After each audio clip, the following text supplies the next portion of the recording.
gooey, rich, caramel, cinnamon. What am I talking about? Monkey bread, an American classic. And for those of you who don't know, it's a beautiful sweet dough cooked in a lovely rich caramel.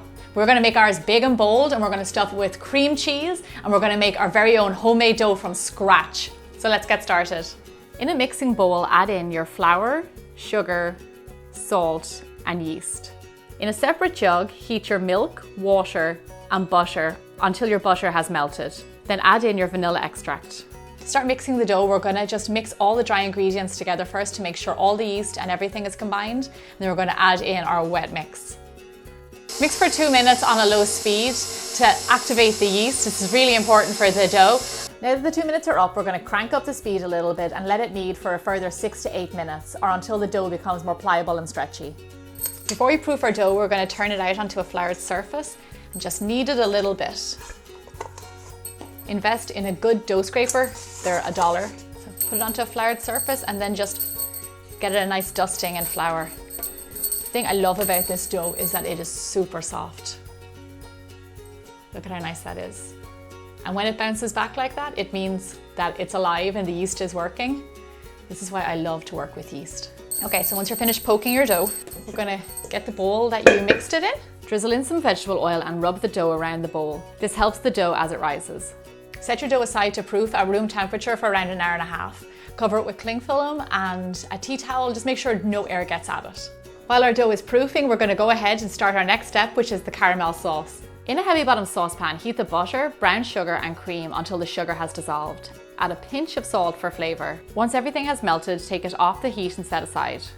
Our dough is proofed and it's ready to start cutting up and to make our monkey bread.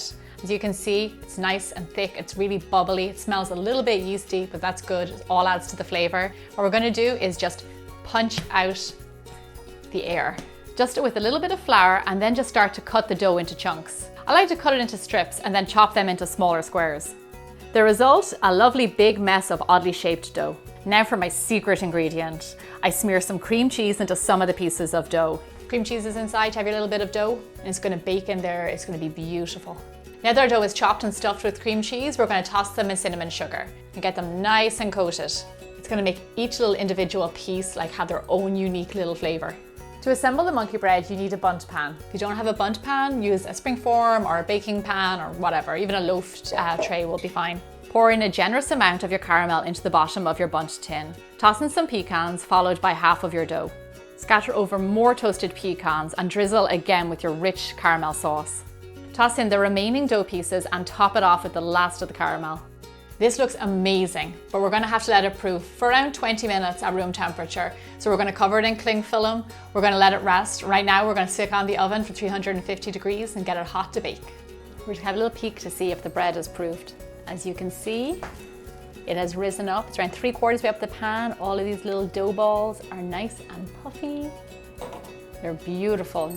Bake for 35 to 40 minutes or until golden brown and bubbling. While your monkey bread is still lovely and warm, turn it out onto your serving platter. Now you have a beautiful, sweet, homemade bread for sharing. And as you can see, it was totally worth making your dough from scratch to get this wonderful result. This looks amazing. I am so happy with how it turned out, and I know you guys are gonna love this recipe. Don't forget to subscribe to my YouTube channel, and for mobile and tablet users, click the link below, and we'll see you back here again next Thursday for more bigger, bolder baking.